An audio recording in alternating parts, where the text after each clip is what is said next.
성도 여러분, 한 주간도 주님 안에서 평안하게 잘 지내셨습니까? 한국에 널리 퍼져나가던 코로나 바이러스가 드디어 50명 이하로 줄어들었다고 합니다. 어저께 신규 확진자가 27명, 오늘 오전 발표해 보니까 30명. 이런 추세라면은 이제 지역 사회의 감염은 거의 차단이 되었다고 볼 수 있을 것 같습니다. 그럼에도 불구하고 우리 끝까지 긴장을 늦추지 말고 성도 여러분 건강과 또 안전을 위해서 위생 관리를 철저히 하시기 바랍니다. 원래 4월 중순에 모이기로 예정이 되었던 성서침례교회 전국 목회자 친교회는 코로나 바이러스 확산 방지를 위해서 이번 봄에는 열지 않기로 했습니다. 그리고 이번 4월 15일이 국회의원 선거가 있죠. 각 나라 국민들은 자기들 수준에 맞는 지도자를 갖게 된다, 그런 말이 있습니다. 그래서 여러분이 어떠한 선택을 하느냐에 따라서 우리 부산이라는 지역, 넓게는 대한민국의 향방이 바뀔 수도 있습니다. 그러므로 가볍게 생각하지 말고 내가 어느 정당, 어느 후보에게 투표를 할 것인지 신중하게 생각하고 결정을 내리시기 바랍니다. 목회자는 여러분에게 어느 정당, 어느 후보 지지하라고 개인적인 정치 신념을 여러분에게 강요하지 않습니다. 여러분 스스로 판단하고 하나님 앞에서 기도하는 마음으로 결정 내리고 민주시민의 한 사람으로서 소중한 권리를 포기하지 말고 꼭 투표에 참여하시기 바랍니다. 그리고 원래 4월 달로 예정되어 있던 우리 침례식도 이번 코로나 바이러스 관계로 5월 달로 연기하도록 하겠습니다. 성도 여러분이 계속해서 깨어서 우리 교회를 위해서 또 국가와 민족을 위해서 기도해 주시기 바랍니다. 오늘 함께 나눌 말씀 살펴보도록 하겠습니다. 요한 3서 1장 3절에서 8절입니다. 요한 3서는 단장으로 구성되어 있습니다. 요한 3서 3절에서 8절까지 말씀을 함께 보도록 하겠습니다. 제가 낭독하도록 하겠습니다. 형제들이 와서 내가 진리 안에서 걷는 그대로 내 속에 있는 진리에 대해 증언하였으므로 내가 크게 기뻐하였노라. 내게는 내 자녀들이 진리 안에서 걷는다는 것을 듣는 것보다 더 큰 기쁨이 없도다. 사랑하는 자여, 내가 형제들에게나 낯선 자들에게나 무엇을 행하든지 신실하게 행하니 그들이 교회 앞에서 내 사랑을 증언하였느니라. 내가 하나님께 속한 방법대로 그들의 여행을 후원하면 잘하리라. 그들은 그분의 이름을 위해 나아가면서 이방인들에게 아무것도 받지 아니하였느니라. 그러므로 우리가 진리를 위한 동료 조력자가 되기 위해 그런 자들을 받아들이는 것이 마땅하니라. 아멘. 함께 기도하겠습니다. 아버지 하나님, 오늘도 주님께서 우리 성도들과 함께 하시며 또한 우리에게 변함없는 사랑과 은혜를 베풀어 주심을 인하여 감사를 드립니다. 전 세계적으로 바이러스가 기승을 부리고 있지만 그 가운데에서도 우리의 안전을 지켜주시고 건강을 지켜주심으로 인해 오늘까지 우리가 이렇게 살아 숨쉬고 있음을 감사를 드립니다. 구원하여 주신 은혜에 감사하여 온 성도들이 한자리에 모여 함께 주께 경배하고 찬양을 드려야 마땅하오나 지금 여러 가지 사정으로 인하여 모이지를 못하고 있습니다. 우리 성도들 한 사람 한 사람 기억하여 주시고 이 어려운 위기의 시기에 자신의 믿음을 하나님 앞에서 간증하게 하시고 게으르거나 나태해지지 말고 더 믿음에 굳게 서서 하나님을 사랑하고 또한 주께 드리는 예배를 소중히 여기고 또한 교제를 그리워하는 성도들이 되게 하여 주옵소서. 오늘 또한 하나님의 말씀을 함께 나눌 때 말씀의 진리가 우리 모든 사람들에게 큰 깨달음을 주시고 또 그로 인하여서 우리가 가지고 있는 생각과 말과 행동이 주님의 말씀을 따라 변화되게 하여 주옵소서. 예수님의 이름으로 기도합니다. 아멘. 오늘은 요한 3서 1장 3절에서 8절 말씀을 중심으로 우리가 말씀 사역자를 후원해야 하는 이유에 대해서 성경적인 근거를 살펴보도록 하겠습니다.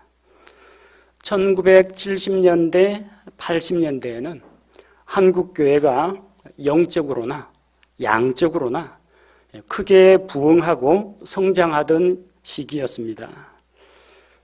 한국 교회의 부흥에 가장 큰 영향을 미친 것이라면 부흥사경회라고 할 수가 있습니다. 물론 그 당시에도 거리에서 복음을 전하는 분들도 있었고 또 여러 가지 방법으로 성도들에게 말씀을 가르치고 헌신하는 분도 있었지만 1년에 한 차례 혹은 두 차례 성도들의 영적인 각성과 성장을 위해서 교회에서 부흥회를 연 것이 아마 큰 영향을 미쳤다고 생각합니다. 그 당시에는 그냥 부흥회라고 하지 않고 대부분 사경회라고 했습니다. 혹은 부흥사경회라고 불렀는데 요즘 들어서 이제 한국 교회에서 열고 있는 부흥 집회하고는 성격이 다릅니다. 춤이나 노래가 없습니다. 무슨 이벤트도 없습니다. 그리고 사람들을 동원하는 그런 것도 없습니다. 그냥 강사 목사님 모셔다 놓고 동네에다가 부흥사경회 연다고 현수막 걸어놓고 그리고 성도들이 모여서 말씀 듣는 게 전부입니다. 당시에는 철저하게 성경 말씀을 강론하고 또 그 말씀에 귀를 기울이는데 온 힘을 쏟았습니다. 그래서 그 부흥사경회가 열리는 그때는 성도들이 단기간에 집중적으로 성경을 공부하고 영적 성장에 도움을 받는 기회가 되었습니다. 그 부흥사경회를 계기로 해서 말씀에 자신을 비춰보고 회개하는 사람들, 주님께 헌신하기로 결심하는 사람들이 많이 나타났고 그것이 교회 성장의 원동력이 되었다고 생각합니다. 개인적으로 저도 학창시절에 부흥사경회에 참석한 경험이 여러 번 있습니다.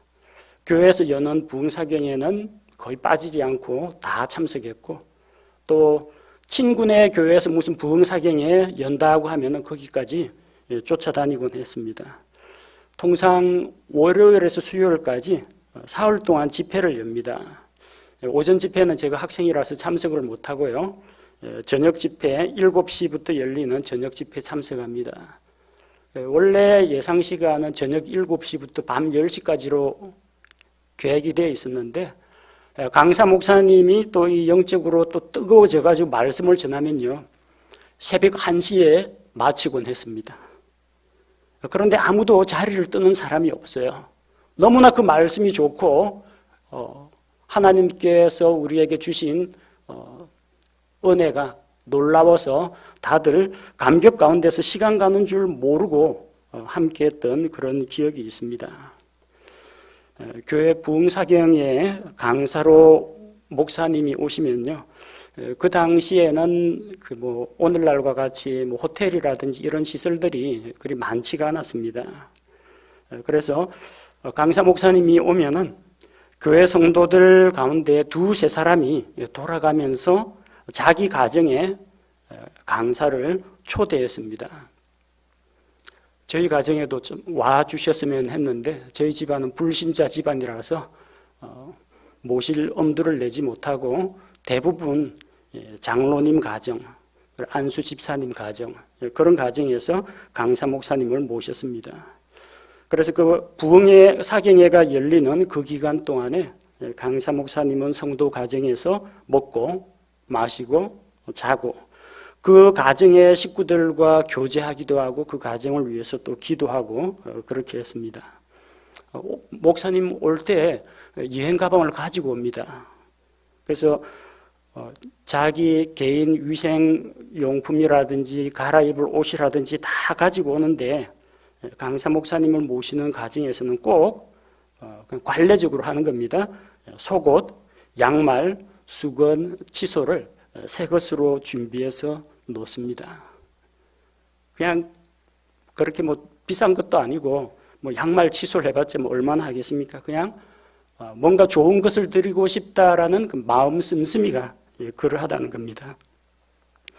뭐 꼭 그렇게 강사 목사님을 그렇게 대접을 해야 된다 그런 건 아닌데 하나님의 말씀을 전하는 분에게 뭔가를 해드리고 싶다는 그 성도들의 그 마음가짐이 그냥 아름다운 것입니다.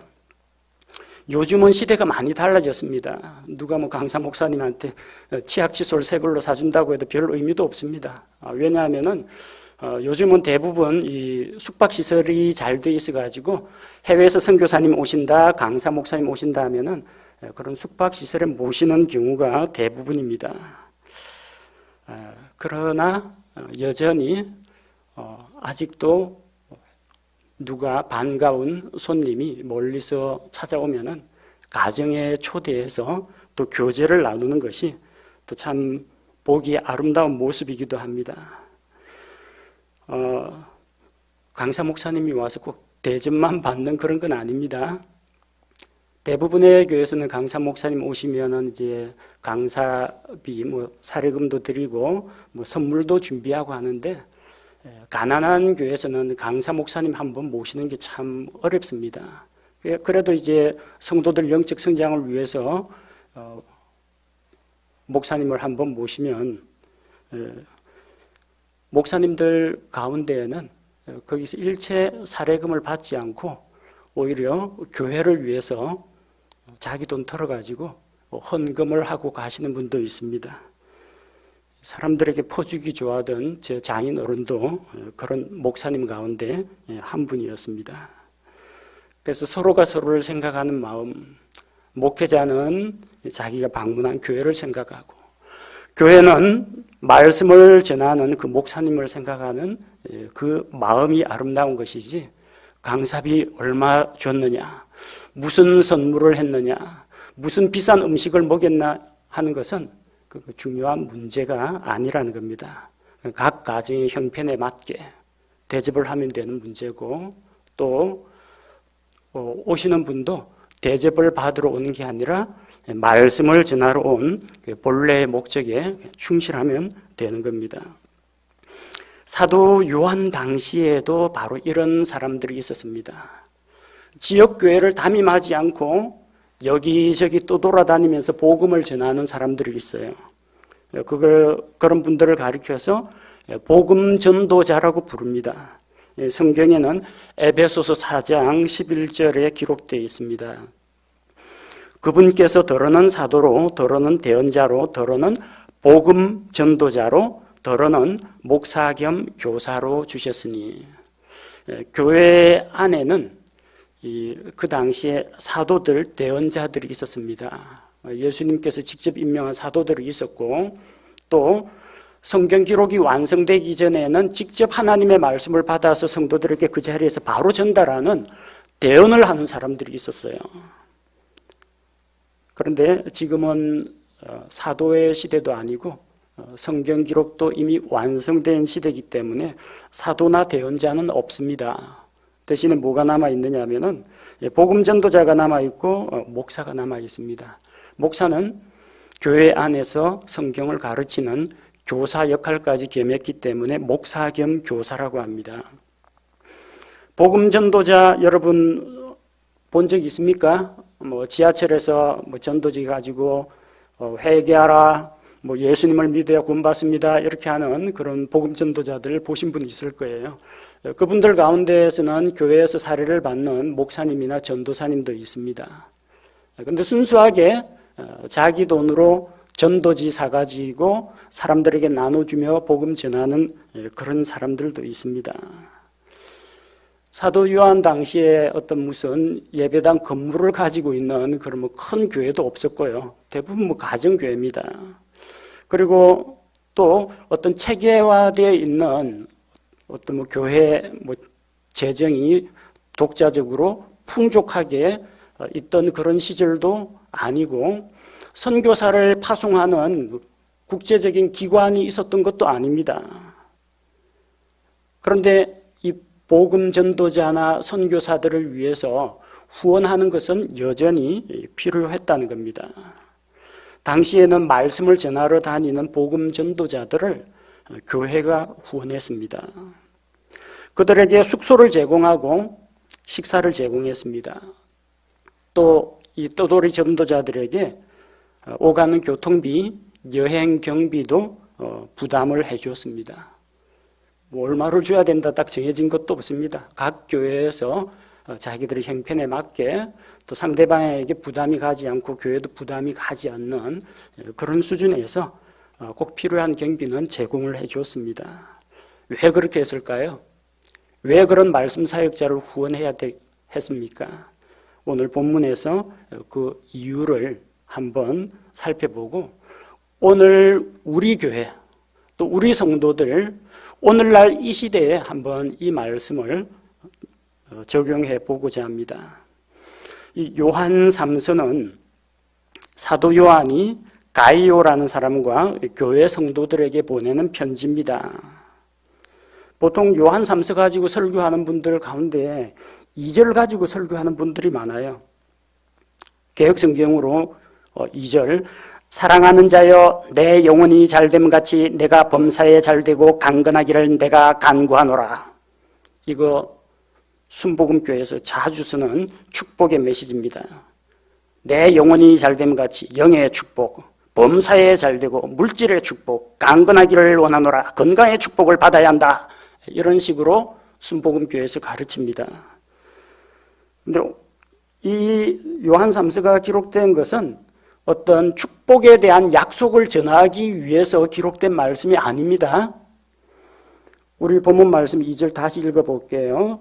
사랑하는 자여 무엇보다도 내 혼이 형통하는 것 같이 내가 형통하고 건강하기를 내가 바라노라. 인사말입니다. 영의 축복, 물질 축복, 건강의 축복을 주겠다는 하나님의 약속이 아니라 사도 요한이 성도들에게 너희에게 이런 일이 일어나기를 내가 바란다. 또 그렇게 되기를 위해서 내가 기도한다. 그런 이야기입니다. 복 받는 말씀으로 오해하시면 안 됩니다. 편지 서두에 요한이 성도들을 위해서 기도하는 내용입니다. 왜 이런 편지를 쓰게 되었느냐? 3절에 나오는 바와 같이 요한은 형제들을 통해서 교회 소식을 전해 듣게 되었습니다. 3절에 보십시오.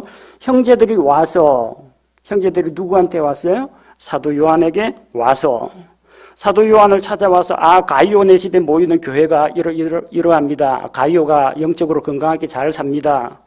가이오와 교회 소식을 요한에게 전해주었습니다. 형제들은 가이오 안에 있는 진리에 대해서 증언을 했습니다. 가이오 안에 진리가 있는지 없는지 자기들이 어떻게 압니까?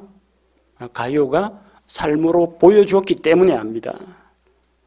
가이오가 진리 안에서 걷는 것을 보았기 때문입니다. 말씀을 가지고 그 말씀 가운데에서 생활하고 실천하는 것을 보았다는 겁니다. 그의 믿음, 그 안에 있는 진리는 삶의 행실로 드러나게 되어 있습니다. 자, 이 소식을 들으니까 사도 요한이 얼마나 기뻐했겠습니까? 4절에 보니까 내게는 내 자녀들이 진리 안에서 걷는다는 것을 듣는 것보다 더 큰 기쁨이 없다고 했습니다. 사도 요한은 가이오와 그 교회 성도들이 말씀 가운데 굳건하게 서서 진리 안에서 행한다는 그 이야기를 듣고 마음에 크게 기쁨과 감동이 왔습니다. 목회자로서 제가 가지고 있는 생각도 똑같습니다. 제가 언제 가장 기쁠 것 같습니까? 성도들이 말씀을 듣고 은혜 많이 받았습니다. 그때 가장 기쁩니다. 또 성도들이 말씀을 듣고 설교 말씀을 듣고 우리 가정에서는 앞으로 이렇게 하기로 계획을 세웠습니다. 도전을 받고 결심을 하고 삶이 변화되고 헌신했다는 이야기를 들을 때 설교자로서 그것만큼 기쁜 일이 없습니다. 내 설교 조회수가 얼마나 되는지 그건 중요하지 않습니다. 우리 교회 성도들 숫자가 얼마나 많으냐 적으냐는 제게 별로 큰 감흥을 주지 못합니다. 가장 기쁠 때는 우리 성도들이 진리 안에서 걷는다. 말씀을 통해서 깨달음을 얻고 도전을 받았고 삶이 변화되었다. 그때 말할 수 없이 하나님 앞에서 기쁘고 감사가 됩니다. 그리고 보람을 느낍니다. 하나님, 이거 하라고 저 부르셨군요. 다른 거 다 내려놓고 이 소중한 일을 하라고 하나님께서 저를 불러다 쓰시는군요. 그걸로 인해서 제가 하나님께 또한 감사가 됩니다. 요한은 그 이야기를 듣고 요한 3서를 써서 가이오의 집에 보냅니다. 그리고 가이오의 믿음과 행실에 대해서 칭찬을 하면서 특별히 나그네 전도자들, 말씀 사역자들을 후원할 것을 부탁을 합니다. 그래서 오늘 본문 말씀을 중심으로 왜 우리가 말씀 사역자를 후원하는지 한번 짚어보도록 하겠습니다. 저 역시 말씀 사역자이기 때문에 목사가 또 자기를 위해서 이 설교를 한다 할지 모르겠지만 우리 교회 안에도 말씀 사역자 있습니다. 목사가 있고 전도사가 있습니다. 우리 교회에서 후원하는 해외 선교사들도 있습니다. 하나님의 말씀을 선포하고 가르치고 복음을 전하고 영적으로 무장시키는 사람을 여러분이 말씀 사역자다 그렇게 생각하시면 됩니다. 꼭 이 목사 자신의 이야기가 아니라 목회자는 물론이요, 전도사는 물론이요, 선교사들까지 다 포함해서 하는 이야기입니다. 왜 우리가 말씀 사역자를 후원하는가? 그 첫 번째 이유는 우리는 그리스도인으로서 각 사람에게 신실하게 대해야 하기 때문입니다. 오늘 본문의 말씀해 보니까 5절 말씀에 내가 형제들에게나 낯선 자들에게나 무엇을 행하든지 신실하게 행하니 그렇게 기록되어 있죠. 형제들은 같은 지역 교회 안에 모이는 그리스도인들을 말합니다. 그리스도 안에서 하나님 아버지라고 부르고 예수 그리스도를 주님이라고 부르는 우리 형제들 자매들, 같은 지역 교회 안에 있는 성도를 말합니다. 형제들하고 이제 대조되는 의미로 낯선 자들이라고 했습니다. 구약 성경에서는 낯선 자들 할 때는 주로 이방인 이교도를 이야기합니다. 근데 오늘 본문의 문맥은 그게 아니고요. 낯선 자들 하니까 영어 성경에 스트레인저라고 되어 있죠. 스트레인저, 평소에 못 보던 수상한 사람 그런 의미가 아닙니다. 스트레인저라는 말은 다른 성경에는 나그네 혹은 여행자로도 번역이 됩니다. 세상에 있는 모든 여행자들, 이 사람들을 이야기하는 것이 아니라 본문의 말씀은 나그네 전도자들, 복음 전도자들을 이야기합니다. 베드로전서 1장 1절에 보니까 예수 그리스도의 사도 베드로는 본도와 갈라디아와 갑바도기아와 아시아와 비두니아에 두루 흩어진 나그네들 했죠. 그 나그네들에게 편지한다라고 했습니다. 베드로가 이방인 여행자들에게 편지를 쓴 게 아니고요. 뿔뿔이 흩어져 있는 바로 이런 성도들에게 편지를 한 겁니다. 왜냐하면 우리가 이 세상에서 나그네 인생길을 살아가기 때문입니다. 나그네는 이 세상에 집이 없어요. 집은 영원한 하늘의 본향, 천국 집이 있고 우리는 이 세상에서 나그네와 행인처럼 살아갑니다. 그래서 베드로전서 1장 1절과 같이 이 나그네들은 구원받은 성도들을 이야기합니다. 히브리서 13장 2절에서 나그네 대접하기를 잊지 말라고 했습니다. 이 나그네 역시 스트레인저라고 되어 있는데 교회 주변에 지나가는 수상한 사람이나 부산에 여행 온 관광객을 이야기하는 게 아닙니다. 누구를 이야기하느냐? 나그네 전도자들을 이야기합니다. 아니 그 당시에 교회가 그렇게 넉넉하지도 못하고 주로 하루층 사람들이 좀 가난하고 연약한 사람들이 주로 교회 중심이었는데 어떻게 떠돌이 여행자들 전부를 접대할 수 있겠습니까? 이 사람들은 교회와 교회를 돌아다니면서 또 복음 전도 여행을 하는 사람들을 이야기합니다. 미국에도 이런 나그네 전도자들이 있습니다. 지역교회를 담임하지 않고 이 도시 저 도시 다른 주로 다니면서 가는 곳마다 복음을 전해요. 그 마을에서 복음을 전하거나 아니면 어느 교회 목사님이 우리 교회 와서 말씀 전해주고 가십시오 하면은 가서 말씀 전하고 한 끼 식사 대접받고 다음 어디 가느냐 해가지고 물어보면은 그 여행 경비 좀 대주고 그런 식으로 합니다. 특별하게 사례금이 없고 하나님께서 주시는 가지고 진짜 하루하루 그날그날을 살아가는 이런 헌신된 복음 전도자들이 있습니다. 그 사람들은 돈에 대해서 그리 집착이 없습니다. 하나님의 공급하심을 믿고 오로지 일평생 복음에 헌신하는 그런 분들입니다. 그런 분들도 필요하고 어떤 한 지역에서 지역교회를 담당하면서 복음을 전하고 성도들을 무장시키는 것도 필요합니다. 저는 둘 다 필요하다고 생각해요. 계속 복음 전해놓고 구원받았는데 훌쩍 떠나버리면 어떡해요? 영적 성장도 필요한데 그러면 자기가 전도한 사람을 해당 지역교회에 연결시켜주고 떠납니다. 누구는 씨를 뿌려서 수확을 하고 누구는 그 구원받은 성도를 맡아가지고 계속해서 양육해주고 팀워크가 이루어지는 거죠. 그래서 이 형제들에게는 물론 낯선 자들에게도 신실하게 대하는 것을 사도 요한이 가이오에게 칭찬합니다. 무엇이든지 신실하게 행한다고 했습니다. 이렇게 신실하게 행한 것은 6절에 보면은 그들이 교회 앞에서 내 사랑을 증언하였다고 했습니다. 그들을 신실하게 대접하고 받아들이는 것이 그리스도의 사랑의 표현이었다는 겁니다. 그것은 잘하는 일이었습니다. 우리도 이렇게 여행을 다니며 말씀을 전하는 사역자들에게 신실해야 합니다. 낯선 곳에서 어느 날 우리 교회에 어떤 선교사님이 방문했다.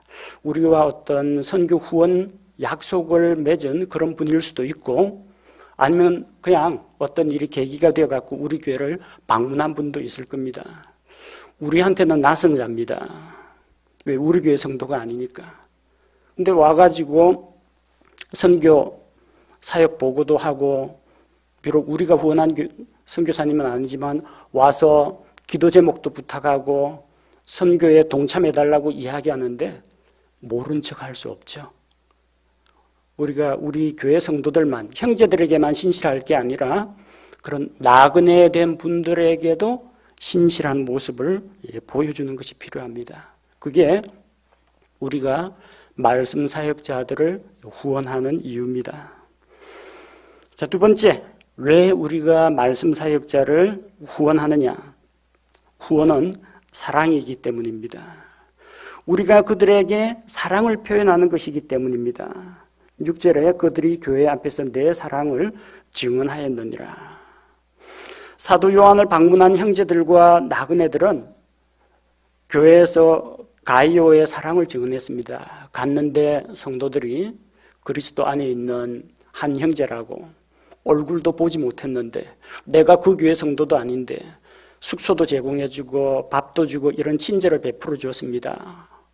그들로부터 형제 사랑을 많이 받고 왔습니다. 이걸 간증했다는 겁니다. 가이오와 교회 성도들은 그들에게 그리스도 안에 있는 형제 사랑을 보여주었습니다. 여러분, 사랑은 마음속에서 가슴 뭉클하게 피어오르는 감정이 아닙니다. 사랑은 그대만을 사랑해 I love you라고 이야기하는 입술의 고백만이 아닙니다. 그것도 있겠지만 가장 중요한 것은 실천입니다. 사랑하는 자들아, 우리가 말과 혀로만 사랑하지 말고 행함과 진실함으로 하자고 했습니다. 행함으로 사랑을 보여주지 않으면 어떻게 그 사랑이 드러나겠습니까?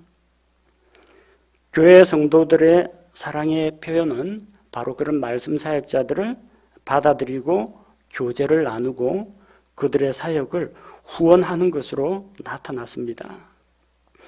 사랑이라고 해서 크고 거창한 거 생각하지 마십시오. 작은 것부터 여러분 실천할 수가 있습니다. 제가 한 2달에 한 번 정도는 오전 예배만 마치고 서울에 말씀을 선포하러 갑니다. 한만미션에 초대를 받아가지고 거기서 설교를 하러 갑니다. 그러다 보니까 꼭 점심 식사를 못하고 가게 됩니다. 이게 열차 시간이 있기 때문에 밥 먹고 출발하면 늦습니다. 그래서 그냥 갑니다. 가다가 밥은 제가 원래 자랄 때부터 굶기를 밥 먹듯이 해가지고 굶는 데는 아주 익숙해 있습니다. 그래서 배고픈 걸 잘 몰라요. 정 배고프면 그냥 우동 한 그릇 사 먹으면 됩니다. 근데 한만미션에 올라간다는 걸 알고 꼭 어떤 분이 도시락을 담아줍니다. 도시락에다가 음료수 하나 넣어가지고 김밥하고 음료수 넣어줍니다. 그렇게 값비싼 도시락은 아닙니다. 근데 제게는 이 세상 어느 것보다도 소중하고 정성이 들어간 그런 도시락입니다. 왜 주겠습니까? 저하고 무슨 이런 관계가 있어서 주는 게 아닙니다. 하나님의 말씀을 전하러 가는 사역자이기 때문에 점심 드시고 힘내서 말씀 전하십시오. 그겁니다. 다른 이유 없습니다. 저는 그냥 감사한 마음으로 그냥 받아들일 뿐입니다. 어떻게 사랑의 은혜를 입었지만 갚을 길이 없습니다. 갚는 거라고는 오로지 더 열심히 말씀에 헌신하고 가서 더 열심히 사람들에게 진리의 말씀을 선포하는 그것이 하나님 앞에서 그 빚을 갚는 거라고 생각하고 있습니다. 이렇게 말씀 사역자를 챙겨주고 후원하는 것이 사랑의 표현입니다. 셋째로 우리가 말씀 사역자를 후원하는 것은 6절 말씀처럼 잘하는 것이기 때문입니다. 잘하는 것. 6절에 보니까 내가 하나님께 속한 방법대로 그들의 여행을 후원하면 잘하리라. 그들의 여행을 후원하는 것. 나그네 전도자들의 여행 경비를 부담하고 그들의 숙식을 돌봐주는 것이 잘하는 거라고 했습니다. 나그네 전도자들에게는 이제 필요한 것들이 많습니다. 일단 여행하려면은 여행 경비가 필요하겠죠. 말을 타든지 배를 타든지 그리고 길거리에서 식사를 해야 되는데 먹을 것도 필요하겠죠. 낯선 곳에서 하룻밤을 지낼 때는 숙소도 필요할 겁니다. 이거 누가 부담합니까? 하나님께서 알아서 공급하시겠죠? 여러분 그렇게만 생각하십니까? 하나님께서 까마귀를 보내가지고 엘리야처럼 빵과 고기를 그 나그네 전도자 선교사 입에 넣어주시지는 않습니다. 구약시대에는 하나님께서 그런 기적을 베풀어 주셨지만 오늘날 신약교회에서는 교회가 바로 그 일을 담당합니다. 해외 선교사가 방문하면 그분들은 한국에 들어오면 숙소가 없습니다. 집이니 재산이 다 처분해가지고 해외로 나갔습니다. 우리나라에 들어오면 이제 진짜 나그네입니다. 나그네. 있을 곳이 없어요. 누가 재워줍니까? 우리 성도들 가운데 그런 선교사님 오시면은 한번 불러달라는 분이 있습니다. 자기 집에서 모시겠다고 합니다. 그런 분도 있고, 만약에 그런 분들이 나타나지 않으면은 목회자 가정에서 재워야 됩니다. 근데 아시다시피 저희 집이 좁습니다. 만약에 선교사님만 오시면 되는데 선교사님 가족이 온다. 그러면 하는 수 없습니다. 어디 숙소를 교회가 잡아줘야 됩니다. 교회가 하는 겁니다. 목사가 그 해외에서 오신 선교사님 숙소 잡아줬다고 해서 그게 사치라고 생각합니까? 낭비라고 생각합니까? 교회가 마땅히 해야 하는 겁니다. 그리고 교회를 대표해서 목사가 집행을 하는 겁니다. 목사가 그거 가지고 호텔에서 묵었다면 여러분 아마 펄펄 뛰시겠지만 목사가 자기 자려고 호텔 예약하거나 그러지 않습니다. 해외에서 오신 나그네 전도자 선교사님 위해서 우리 교회 이름으로, 주님의 이름으로 사역자를 대접한 겁니다. 여러분, 그런데 지출되는 비용을 가지고 아까워하거나 그거 가지고 돈 낭비했다고 따지면은 그 사람은 진짜 거듭난 그리스도인인지 다시 한번 생각해 봐야 됩니다. 그 사람이 예수님의 십자가 구속을 믿고 회개를 했는지 모르지만 아직까지 그 사람의 주머니는 회개를 하지 않았습니다.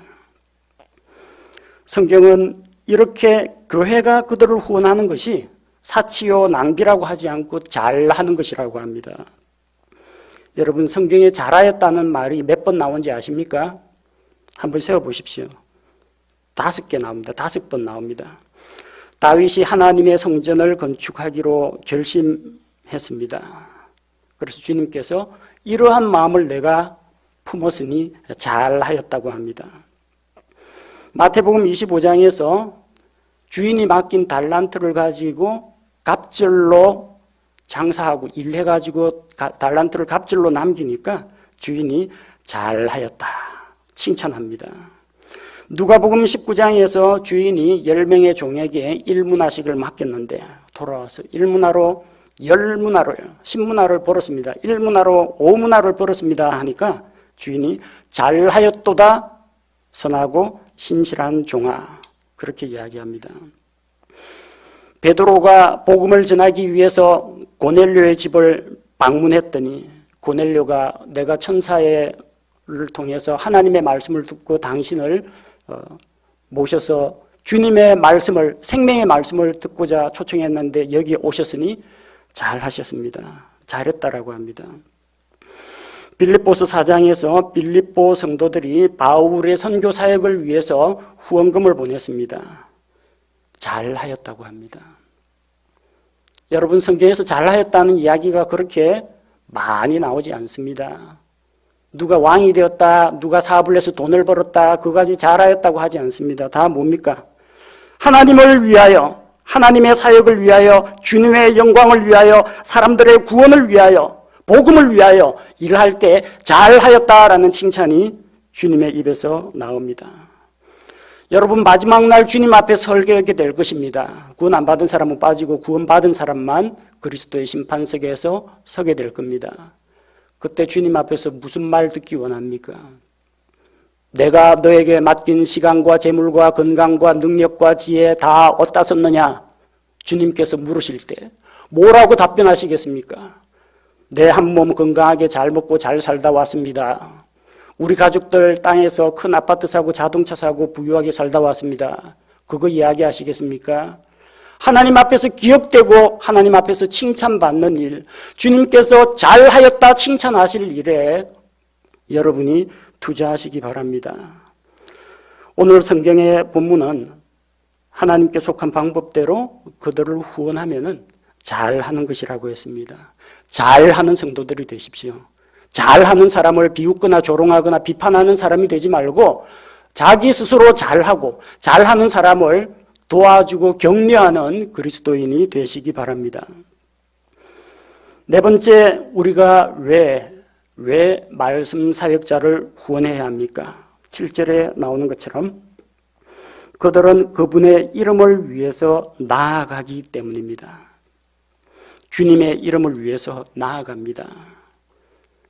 이 복음 전도자들이 여행하고 관광하려고 나그네 전도자 된 거 아닙니다. 관광하려거든 열심히 일해서 돈 벌어서 그 지중해 연안 그 경치 좋은데 돌아다니면 됩니다. 왜 매 맞고 돌 맞고 감옥에 갇히면서까지 복음을 전합니까? 주님의 이름을 위해서입니다. 형제들이 사도 요한을 찾아왔습니다. 나그네 전도자들이 찾아와서 가이오에게서 대접받은 걸 이야기합니다. 이 사람들은 대접받을 만한 자격이 있습니다. 왜냐하면 사사로운 이익을 위해서 일한 게 아니라 주님의 이름을 위해서 나아갔기 때문입니다. 주님의 이름을 위해서 나아가는 이런 일은 교회가 앞장서서 후원해야 됩니다. 몇 년 전에 저희 가정은 중국을 방문했습니다. 중국 관광 간 거 아닙니다. 중국의 그 미국인 목사 롤만 목사님이 세운 크리스찬 아카데미가 있습니다. 베이징시 약간 외곽에 있습니다. 거기서 교육사업이라는 이름으로 학생들을 가르쳤습니다. 물론 크리스찬 교재로 가르칩니다. 그리고 학생들에게 복음이 들어갑니다. 그 학생들이 집에 가서 자기 부모님에게 복음을 전합니다. 그런 방식으로 복음을 전하는데, 문제는 목사님이 사역을 하다가 중국에서 추방을 당했습니다. 그래서 이제 이 영적인 지도자가 없는 상태에서 성경 교사들이 학생들을 가르쳐야 합니다. 미국에 있는 크리스찬 출판사에서 책을 주문하는데 우편이나 택배로는 받지 못합니다. 중국 공안들이 다 열어보고 검사합니다. 성경책이나 성경 관련 책이 들어오면은 압수는 물론이고 그 받는 사람까지 조사 들어갑니다. 그래서 저희에게 도움을 요청해 왔습니다. 뭐 저희하고 알고 지내던 사이는 아닌데 우리 테드 빛나라 이 지금 선교사로 나가 있죠. 이분들을 통해서 알게 되었습니다. 자그마치 미국에서 우리 교회 주소로 배달된 책이 어마어마합니다. 슈트케이스 20개가 넘어요. 여행자 가방에 가득이에요. 이걸 중국까지 밀수를 해야 됩니다. 중국 공안의 눈을 피해가지고. 그래서 김종훈 형제네 가족, 그 당시 우리 가족, 또 중국에서 이쪽까지 온 그 학교 크리스찬 아카데미 교사들 해가지고 1인당 이제 가방 2개씩 가지고 중국에 성경 교재 중국 법에 의한 밀수입니다. 여행자 그 진보다리에 넣어가지고 가져가는 그 작업을 했습니다. 주님의 이름을 위해서 했습니다. 우리 교회를 대표해서 저희 가정이 나섰습니다. 여행 경비는 교회가 부담하는 게 마땅하지만 괜히 또 성도들에게 부담을 줄 것 같아가지고 자비로 다녀왔습니다. 대신 거기 가니까 재워주고 밥은 줍니다.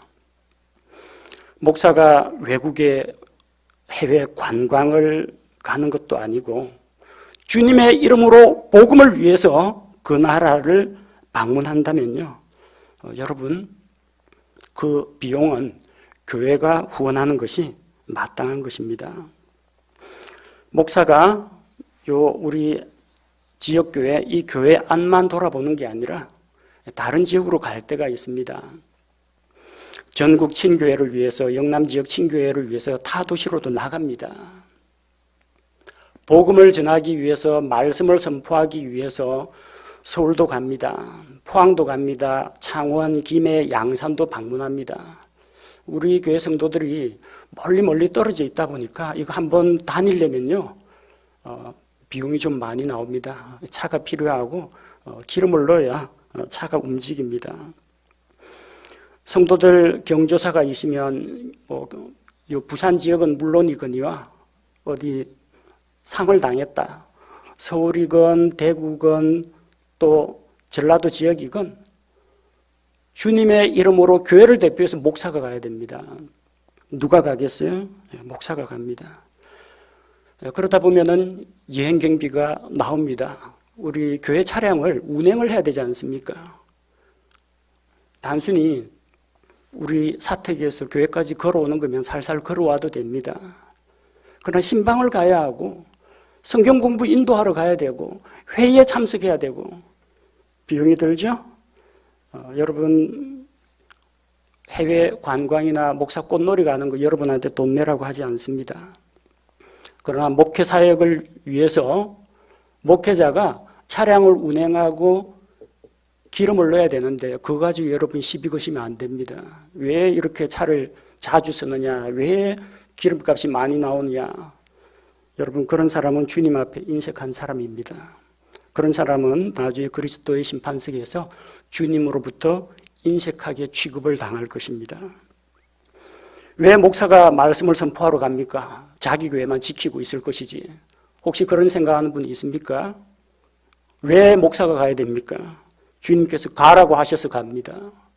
구약시대에는 와서 보라였습니다. 와서 보랍니다.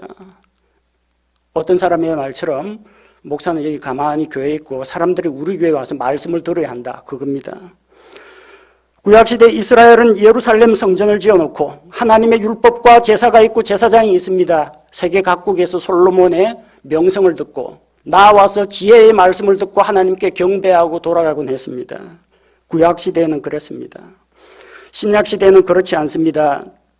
그러므로 너희는 가서 모든 민족들을 가르치고 마태복음 28장 19절, 마가복음 16장 15절에서는 너희는 온 천하에 다니며 모든 창조물에게 복음을 선포하라고 했습니다. 그 말씀을 따라서 서울로 갑니다. 김해, 양산, 창원, 울산, 포항, 대구 하나님께서 또 여기저기서 이리로 건너와서 우리를 도와달라, 와서 상담을 해달라, 복음을 전해달라, 성경 공부를 인도해달라. 그러면 어디든지 갑니다. 왜 제가 갑니까? 그 사람들이 안 와서 갑니다. 죄인들이 알아서 우리 교회에 와서 복음 듣고 가면 얼마나 좋겠습니까? 죄인들이 안 옵니다. 그럼 누가 가야 됩니까? 말씀 사역자가 가야 됩니다. 복음 전도자가 가야 됩니다. 목사가 가야 됩니다. 전도사가 가야 됩니다. 와서 우리 목사님한테 은혜로운 말씀 듣고 죽기 전에 복음 말씀 듣고 구원 받으십시오. 중환자실에 있는 환자가 어떻게 와서 교회 말씀을 듣습니까? 목사가 병원에 가서 중환자실 가서 임종을 앞둔 사람 붙잡고 복음 전하고 기도하고 와야 됩니다. 그렇게 해서 여러 명 살렸습니다. 아슬아슬하게. 정말 기적적으로 하나님께서 은혜를 베푸셔서 말씀을 통해서 그런 사람들을 살려주셨습니다. 목사는 주님의 이름으로 여러분을 위해서 기도합니다. 목사는 주님의 이름으로 여러분을 축복합니다. 주님의 이름으로 여러분을 베풀고 여러분을 섬깁니다. 오로지 주님의 이름을 위해서, 주님의 영광을 위해서 이런 일을 합니다. 주님이 맡기신 일을 하기 위해서 다니면 교회는 그 일을 더 열심히 하라고 채찍질해야 됩니다. 목사의 사역에 제동을 걸거나 방해를 하거나 시비를 걸 것이 아니라 목사가 더 부지런히 뼈 빠지게 일할 수 있도록 여러분이 밀어줘야 됩니다. 교회는 주님의 이름으로 나아가는 자들을 위해서 후원하는 것이 마땅합니다. 해외에 있는 선교사님들 종종 편지나 문자로 저하고 소식을 주고받습니다. 사람들마다 필요한 것들이 조금씩 다르더라고요. 선교사님 중에 자가용이 필요하다는 분이 있습니다. 어떤 사람들은 선교사가 가서 뼈 빠지게 발로 뛰면서 헌신해야지 무슨 자가용 타고 다니느냐 할지 모르지만 마을과 마을 거리가 수십 킬로미터 떨어져 있는데 어떻게 그거 걸어 다닙니까? 맹수를 만날 수도 있고 그리고 정말 위험한데 차 없이 나간다는 건 정말 어렵습니다. 그래서 자가용이 필요한 겁니다. 캄보디아에 계신 손춘영 선교사님은 성도들은 많은데 6인승 자가용 안에 사람들을 꾸겨 넣어도 열 몇 명밖에 못 들어간다고 합니다. 열 몇 명 들어간다는 게 더 놀랐지만 뭐 도와드리면 됩니까? 하니까 오토바이 뒤쪽에다가 이 수송칸을 달아놓은 툭툭이가 필요하다고 합니다. 그 와가지고 우리 재화 형제가 그 해외 선교 사역에 대해서 이제 보고를 했더니 어떤 분이 마음에 감동이 와서 툭툭이 값을 선교사님에게 보내줬습니다. 왜 그럽니까? 그 선교사님 자가용 가지고 5번, 6번 실어 나르면 될 것이지 툭툭이가 왜 필요하냐 따지는 사람이 있을지 모릅니다. 필요합니다. 주님의 이름을 위해서 나아가기 때문에 필요합니다. 네팔에 있는 한수영 선교사님은 차는 필요 없고 오토바이가 필요하답니다. 오토바이 하니까 여러분 또 무슨 이상한 상상하죠. 무슨 이 선교사가 오토바이 부릉부릉 하면서 먼 내가 고속도로 질주하는 거 생각합니까? 네팔이 산동네라서요. 꼬불꼬불 산길에 트럭이고 뭐고 자전거고 못 갑니다. 오토바이만 다닐 수 있어요. 위험합니다. 산악회에서 오토바이 탄다는 게 얼마나 위험한 일인데. 그런데도 이웃 마을 가려면 그거 타야 돼요. 그런 분들 필요하다고 하면은 교회가 나서서 후원해야 됩니다. 왜냐? 말씀 사역자들은 주님의 이름을 위해서 나아가기 때문입니다. 그렇게 하는 것이 여러분이 혼도를 구원하는 그 사역에 여러분이 주님의 이름으로 동참하는 것이기 때문입니다. 자, 다섯 번째 이유를 살펴보겠습니다. 왜 교회가 말씀 사역자들 후원하는가? 7절 말씀처럼 그분의 이름을 위해 나아가면서 이방인들에게 아무것도 받지 아니하기 때문입니다. 목사들은 이 교회에서 생활비를 지원받습니다. 그런데 이방인들에게서는 받지 않습니다. 여러분이 저를 후원하는데 그 후원 받은 거 가지고 이방인들에게 가서 공짜로 쓰고 온다는 겁니다. 아깝습니까? 아깝다면 이 말씀 끝까지 한번 들어보시기 바랍니다. 왜 이방인들에게 아무것도 받지 않고 줍니까?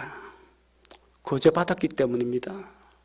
말씀 사역자들은 주님의 은혜를 거저 받았기 때문에 은혜의 복음을 거저 나눠줍니다. 마태복음 10장 8절에서 너희가 거저 받았으니 거저 주라고 합니다. 값없이 받았으니까 값없이 거저 줍니다. 여러분이 구원받은 것이 하나님의 은혜로 값없이 된 것이라면 여러분도 다른 어떤 사람을 구원하는 일에 값없이 여러분이 헌신하고 하나님께 드리는 삶을 살아야 한다는 겁니다. 복음 전도자들은 지역교회를 담임하지 않고 여기저기 떠돌아다닙니다. 경제적으로 많이 힘듭니다. 그야말로 하나님께서 공급하시는 손길로 하루하루 연명해 나갑니다. 그들은 이방인들에게 복음을 전하고 대가를 받지 않고 일합니다. 목사 역시 다른 어떤 지역에 방문해서 성경 공부를 인도한다. 그 사람들한테 성경 공부 수강료 받아오는 거 아닙니다. 여러분 아시다시피 이 목사 보면 뭐가 느껴집니까? 초라하고 좀 가난해 보이죠? 제가 전에도 이야기했지만 어째 우리 교회 어떤 분이 방문해가지고 쌀 20kg짜리를 사갖고 왔어요. 목사님 쌀은 있습니까? 지금 목사 꼴을 보니까 이게 사흘 걸러 피죽 하나도 못 얻어먹는 것 같고 포항에 있을 때 진짜 그렇게 살았습니다. 포항에서 단독으로 독립 목회할 때 진짜 그렇게 힘들게 살았어요. 세상에 쌀을 사갖고 오시더라고요. 목사가 가진 게 없어가지고요. 돈 버는 능력이 없어요. 다른 교회 목사들은 누구 신방 가면은 교회로는 신방 감사원금이 들어오고 목사 주머니로는 감사하다고 금압이 교통비가 들어온다고 합니다. 다른데 결혼 주례를 써주면은 양복이 들어오고 그리고 주례 써줘서 고맙다고 사례금이 들어온다고 합니다. 사흘 동안 장례식 집례하면은 목사한테 사례를 준다고 합니다. 낯설게 들리죠? 7순 8순 된 어르신 회감년에 가가지고 말씀 한 분 선포하고 오면은 교회에서 주는 비용하고 별도로 목사 주머니가 채워진다고 합니다. 저는 그렇게 밖에 나가서 돈 벌어오는 재주가 없습니다. 돈 벌어오는 재주는 없고 교회에서 받는 거 가지고 자꾸 씁니다. 여러분 생활하라고 주는 생활 지원금, 목회자 사례금 그거 가지고 그런 데 쓰고 옵니다. 목사가 다른 지역에 가면 성경 공부 인도하러 가면 거기서 수강료 받는 게 아니라 빵하고 음료수 사갖고 갑니다. 돈 벌러 가는 거 아닙니다. 환자한테 신방을 가는데 환자가 병원에 누워있는 환자가 목사한테 줄 게 뭐 있습니까? 저희가 음료수 사가지고 갑니다. 성도들 방문해가지고 어느 가정에 방문을 하면요. 그래도 빵이라도 사갖고 갑니다. 그 동네에서 좀 알려진 유명하다고 하는 빵집에서 빵 사갖고 선물을 합니다. 또 성도들에게 또 커피도 대접을 합니다. 저는 커피 안 마십니다. 그러니까 성도들 가운데는 목사가 되게 잘 먹고 잘 사는 줄로 착각하는 분들이 계신 모양입니다. 솔직히 이야기할게요. 저희는 성도들한테는 저희 돈을 털어서라도 좋은 거, 좋은 빵, 좋은 음료수, 좋은 과일 대접합니다. 근데 저 빵집에 가면요. 제 아내가 일주일에 식빵 한 봉지 삽니다. 그 식빵 한 봉지가 일주일치 제 아침 식사입니다. 저는 이름도 듣도 보도 못한 맛있게 생겼다 해가 맛있을 거라고 선물은 합니다만 저는 그 빵을 먹어보질 못합니다. 오직 성도들을 위해서라면은 내어줍니다. 왜? 하나님께서 제게 거저 주셨기 때문입니다. 그래서 목사는 돈 버는 재주는 없고 돈 쓰는 일은 그것도 아까워서 잘 쓰지도 못합니다. 그러나 꼭 필요한 일에 성도들의 경조사 일에는 목사가 나서서 어떤 경우에는 교회에서 지원을 받기도 하고 어떤 경우에는 제 사비 털어가지고 나눠줍니다. 그게 성경에 나와 있는 이방인들에게 자기가 가서 사역을 한 그 교회 안 말고 저 바깥 이방인들에게 아무것도 받지 않는 복음을 듣고 싶다고 해서 갔어요. 복음을 듣고 예수님을 영접했어요. 성경책이 없어요. 제가 성경책 하나 사줍니다. 교회 우리 있는 성경책도 값을 지불하고 사서 목사 돈으로 그거 사줍니다. 그 사람한테는 받지 않습니다. 이 성경책 얼마짜리인데 얼마 내슈 하고 그렇게 하지 않습니다. 왜 그렇게 합니까? 값없이 은혜의 복음을 나눠주려고 합니다. 복음만 나눠줍니까? 제가 가지고 있는 건강과 재물과 관심과 사랑과 열정과 이것도 함께 값없이 나눠주려고 합니다. 그래서 여러분 보기에는 목사가 약해 보이고 권위가 없어 보이고 다른 교회 목사는 호통도 치고 고급 자가용 타고 다니고 세도를 뿌리는데 나약하게 보이니까 목사를 좀 아래로 보는 사람들이 좀 있는 것 같아요. 목사를 무시하는 사람도 있는 것 같아요. 그러나 제 생각은 변함없습니다. 값없이 받았기 때문에 외인들을 향해서는 거저 나눠줘야 됩니다. 교회는 이렇게 교회를 대표해서 주님의 이름으로 나아가는 사람들을 후원해야 될 책임이 있습니다. 여러분 하나님 앞에 드린 헌금 앞에서 헌금을 가지고 하나님께 감사 기도하는 형제님들 공통된 기도 내용이 있어요.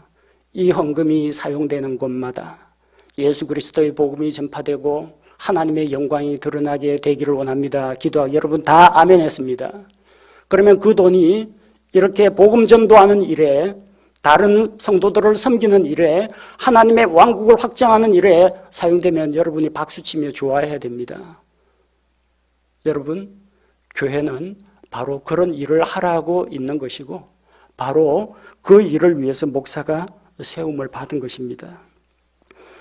여섯 번째, 우리가 왜 말씀 사역자를 후원해야 됩니까? 그 이유는 8절에 나와 있습니다.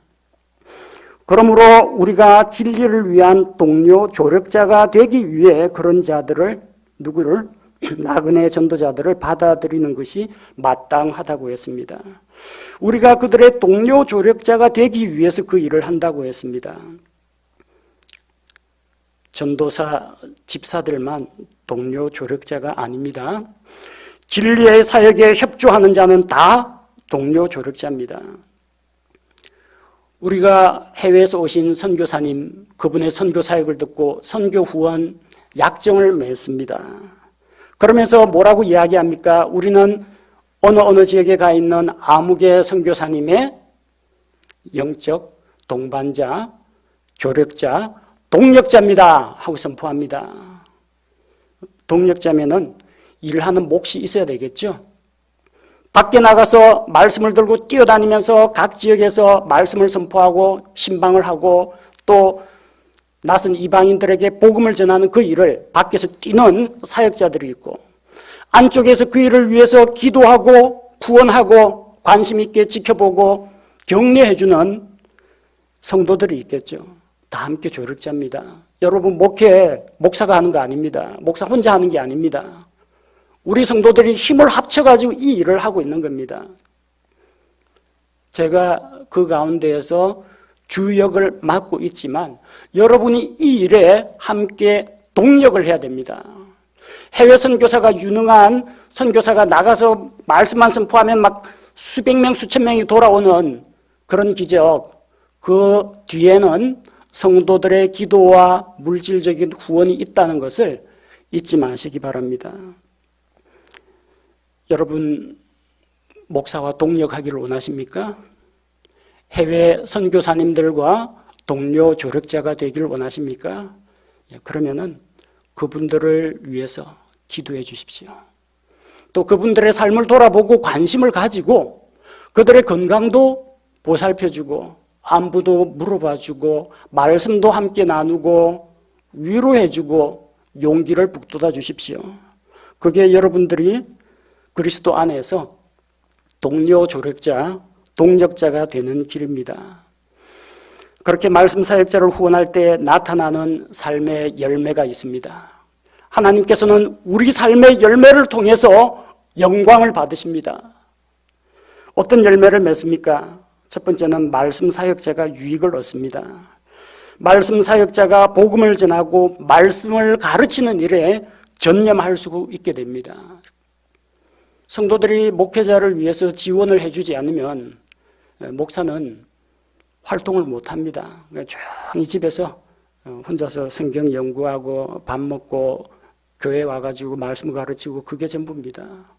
목사도 책을 사서 읽어야 되고 기본적인 생활은 해야 되고 이 몸 건강 관리도 해야 되고 자녀 교육도 해야 되고 근데 그거 하겠다고 목사가 저 직장 전선에 가면요 교회를 돌보기가 어렵습니다. 말씀 사역자가 복음을 전하고 말씀을 가르치는 일에 전심전력하려면 교회가 도와줘야 됩니다. 의식주는 물론이요 자녀 교육이나 건강이나 복지나 여가에 대한 모든 것까지도 교회가 관심을 가지고 도와줘야 됩니다. 잠언 14장 4절에 소들이 없는 곳에는 구유가 깨끗하나 소의 힘으로 많은 소출을 얻는다고 했습니다. 여러분 이 교회에서 소 한 마리 키운다고 생각하십시오. 시골에서 소 키우는 분은 아마 그 애환을 아실 겁니다. 새벽에 일어나가지고 쇠죽 끓여가지고 먹여야 되고 아프면은 약 먹이고 동물병원 데려가야 되고 꾸준히 돌봐줍니다. 품이 많이 들어요. 소 키우는데 비용 많이 듭니다. 하지만 소가 있어야 그 당시에는 농사를 지을 수가 있습니다. 무거운 짐을 나를 수가 있습니다. 소 없으면 구유는 깨끗하고 먹이값도 안 들고 사료값도 안 들고 돈 안 들고 편하다고 생각할 겁니다. 소 안 돌봐줘도 되니까. 소가 있으면 대신에 많은 수확을 거두게 됩니다. 교회 안에 왜 목사가 있습니까? 소처럼 일하라고 있습니다. 소 키우는 것은 여러분의 몫입니다. 해외 선교사가 왜 있습니까? 해외에 나가서 우리는 못 나가지만 나가서 일평생 복음을 위해 헌신하라고 있는 겁니다. 그 해외에 나가 있는 해외에 나가 있는 소들은 누가 키웁니까? 후원하는 교회가 키웁니다. 우리가 후원해가지고 그 소들을 먹여야 그 소들이 해외에 나가서 밭을 갈고 씨를 뿌리고 수확을 해올 거 아닙니까? 그래서 말씀 사역자가 그 일을 할 수 있도록 여러분이 도와줘야 합니다. 두 번째 선한 열매가 있습니다. 말씀 사역자를 후원하는 것을 하나님께서 기뻐하십니다. 이것은 하나님을 기쁘시게 하는 일입니다. 히브리서 13장 16절 말씀에 오직 선을 행하는 것과 나누어 주는 것을 잊지 말라. 하나님께서는 이 같은 희생을 매우 기뻐하시느니라. 구약시대에는 희생물을 잡아가지고 하나님께 기쁨과 영광이 되게 했습니다. 오늘날 신약시대에도 여러분이 하나님을 위해서 헌신하려면 희생이 필요합니다. 그 희생이 그 희생이에요. 여러분한테 소 잡아라 양 잡아라 구약시대 제사장처럼 그렇게 이야기하지는 않습니다. 그러나 뭔가를 희생해야 됩니다. 여러분의 시간과 여러분의 노력과 여러분의 건강과 여러분의 계획과 여러분 자신을 희생해야 됩니다. 그렇게 하지 않고는 하나님을 기쁘시게 할 수가 없습니다. 사람들은 구원을 거저받았으니까 신앙생활도 공짜로 하려고 합니다. 은혜로 구원받았으니까 교회 오면 다 공짜라고 생각합니다. 하나님의 은혜는 공짜로 우리에게 주어집니다. 그러나 값없이 받은 여러분이 하나님께 받은 은혜와 그분의 선물과 그분께서 주신 복을 주변 사람들과 함께 나눌 때에 그 은혜가 더욱더 풍성해진다는 것을 여러분이 꼭 기억하시기 바랍니다. 세 번째 열매가 있습니다. 말씀 사역자들을 통해서 많은 사람들이 구원을 받습니다. 해외 선교사님들이 주기적으로 선교지 현황과 또 사역에 대해서 연락을 해오고 있습니다. 우리 저 교회 뒤쪽에 게시판에 해외 선교사님들로부터 온 편지 다 붙여놓고 있습니다. 그분들이 그곳에서 사람들을 구원하고 교회를 세우고 학교를 만들고 복음 사역의 열매를 거두었는데 그게 다 어디에서 온 것입니까? 그 선교사님의 헌신도 있겠지만 후원하는 우리 교회가 기도로 물질로 그 뒷받침을 해주기 때문에 그게 가능한 겁니다. 우리가 후원을 한 덕분에 그 말씀 사역자 그분들을 통해서 수많은 혼들이 구원을 받고 돌아오는 이 놀라운 일이 일어난다는 겁니다. 여러분 저 해외 선교 편지 꼭 읽어보시기 바랍니다. 여러분들이 후원한 것들이 저렇게 전부 다 열매로 돌아오고 있습니다. 네 번째, 우리가 그 말씀 사역자들을 후원할 때 어떤 열매를 거두게 되느냐? 우리가 주님으로부터 보상을 받게 됩니다. 마태복음 10장 41절에 대언자의 이름으로 대언자를 받아들이는 자는 대언자의 보상을 받고 의로운 자의 이름으로 의로운 자를 받아들이는 자는 의로운 자의 보상을 받는다고 했습니다. 여러분이 대언자를 대접하거나 의로운 자를 대접하거나 말씀 사역자를 대접하면요, 그 사람이 받을 상급을 여러분도 똑같이 받습니다. 말씀 사역자들, 해외 선교사들, 이런 사람들, 복음 전도자들의 사역에 기도와 후원으로 동참한 성도들은 그분들이 받게 될 상급을 똑같이 나누어 받게 된다는 것입니다. 말씀 사역자들을 후원하는 것은 하나님 보시기에 합당한 일이며 또한 그로 인해서 이런 선한 열매가 가득 맺히게 됩니다. 제가 지금까지 해온 복음 전도 여행 그리고 말씀 사역의 열매들 제가 한 게 아닙니다. 하나님께서 저를 통해서 그 일을 이루셨습니다. 그리고 하나님께서 하늘에서 돈을 나한테 부어주진 않으시고 하나님께서 성도들의 가정, 그 가정에 복을 주시고 그 성도들의 헌금을 통해서 제가 말씀 사역을 할 수 있도록 후원을 해 주셨습니다. 그 후원은 하나님으로부터 옵니다. 그런데 그 후원은 교회 성도들을 통하여서 온다는 것입니다. 참 전도 여행 많이 다녔습니다. 인천에서 교육 목사로 있을 때 2012년 7월에 곽윤찬 피아니스트, 우리나라에서 유명한 재즈 피아니스트입니다. 지금은 세상을 떠나서 주님 품에 안기셨지만 봄, 여름, 가을, 겨울 전태관 형제, 브라운 아이드 소울의 나얼 형제, 요 네 사람이 교회로 찾아왔어요. 성경에 대해서 궁금한 것도 막 물어보고 그분들과 만나가 교제하면서 연예인들 대상으로 하는 성경 공부 모임이 생겼습니다. 그리고 제가 지방으로 내려올 그때 그 성경 공부 모임은 숫자가 많아져 가지고 한마음 미션이라고 하는 선교 단체 법인입니다. 제가 법인의 초대 고문으로 참여했습니다. 저와 그 몇몇 형제들이 만든 성경 공부 모임이 한마음 미션이라는 복음 선교 단체가 되었습니다. 뭐 유명 연예인들도 있지만 대부분 문화예술계에 종사하는 이런 뭐 기술자나 뭐 디렉터나 뭐 이런 분들이나 아니면은 그 예능 계열 쪽으로 진출하고자 하는 가난한 학생들이 중심입니다. 뭐 그렇게까지 크게 재정적으로 넉넉한 그런 단체는 아닙니다. 그래서 꼬박꼬박 제가 2달에 한 번씩, 옛날에는 매주 가가 제가 성경 공부를 인도를 했는데 지금은 어떤 목사님이 따로 계시지 않고 그 지역교회 목사님들이 돌아가면서 한 8명 정도가 돌아가면서 말씀을 전하고 있습니다.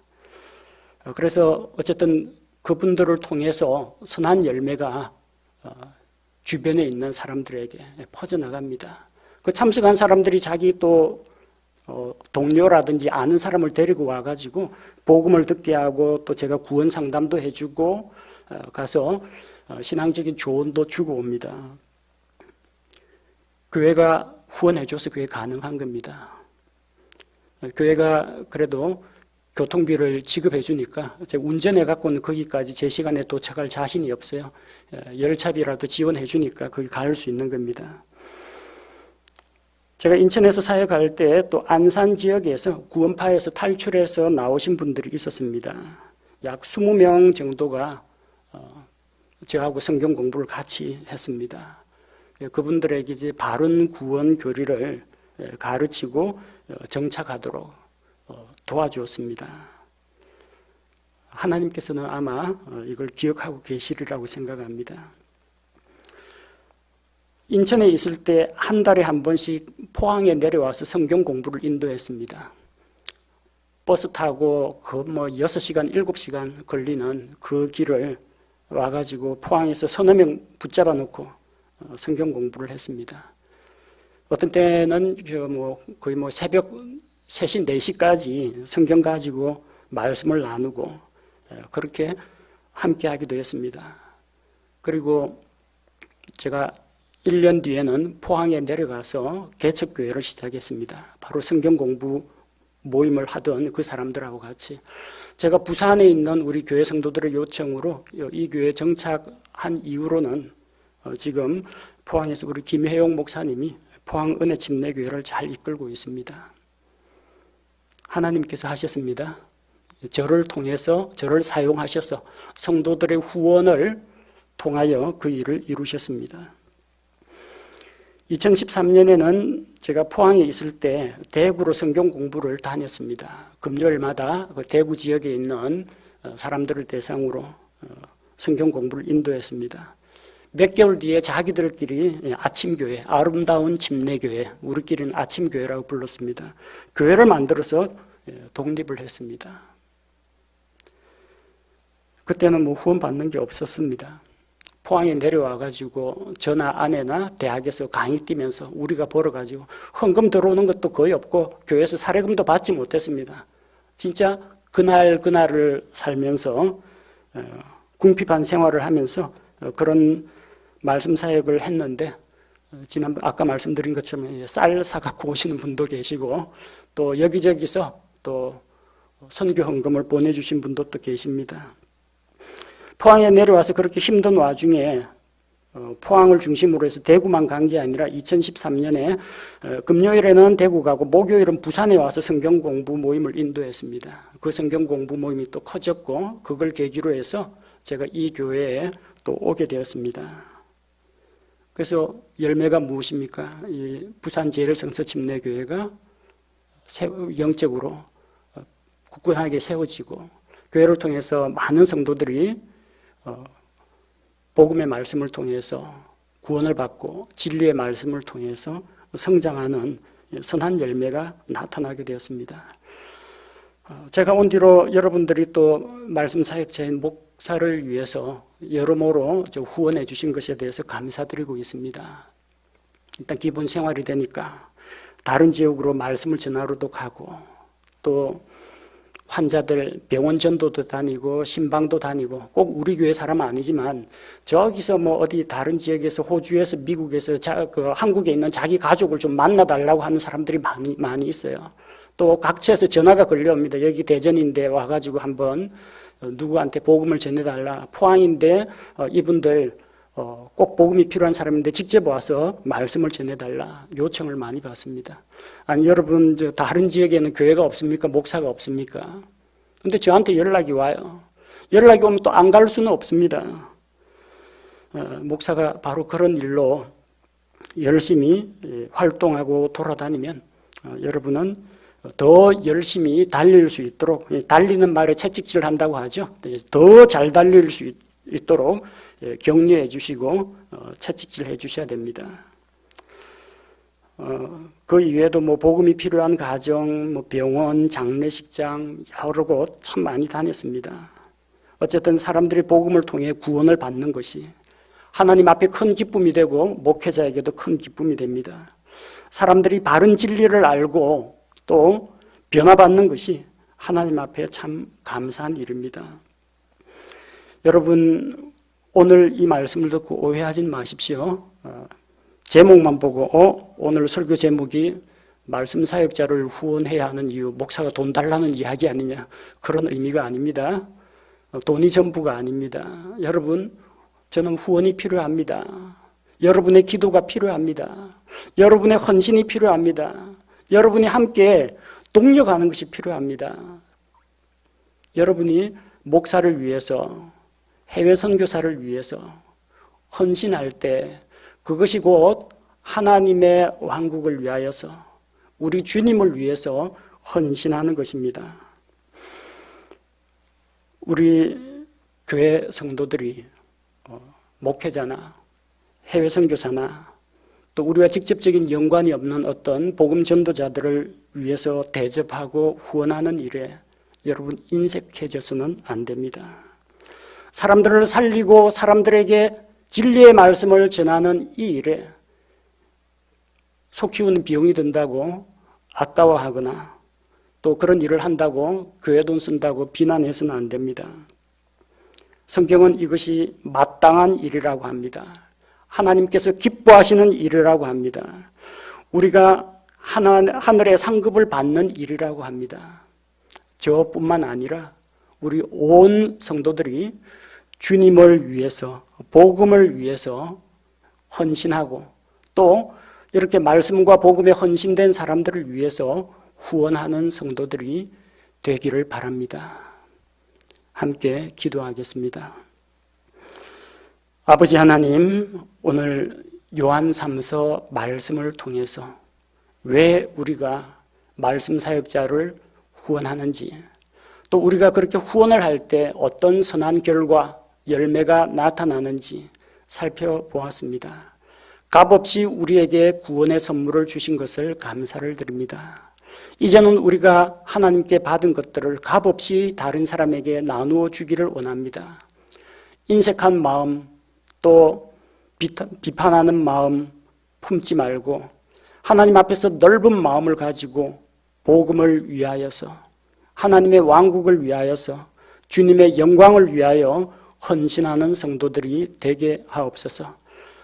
이 복음 전도의 사역은 너무나 소중하고 또 목회자 혼자로서는 감당할 수 없는 일입니다. 해외 선교의 문제도 선교사님들, 그분들의 힘만으로는 할 수 없는 일입니다. 우리 주님께서 함께 하시지 않으면 우리가 아무것도 할 수 없습니다. 주님, 또 주님께서 기뻐하시는 일에 우리 모든 교회 성도들이 전심전력하고 헌신하기를 원합니다. 하나님 앞에서 은혜롭고 너그러운 마음을 품고 주님의 복음 사역을 위해 헌신하는 그리스도인들이 되게 하시고, 또 그로 말미암아 주님 앞에서 잘하였다라는 칭찬과 보상을 받는 성도들이 되게 하옵소서. 예수님의 이름으로 기도합니다. 아멘.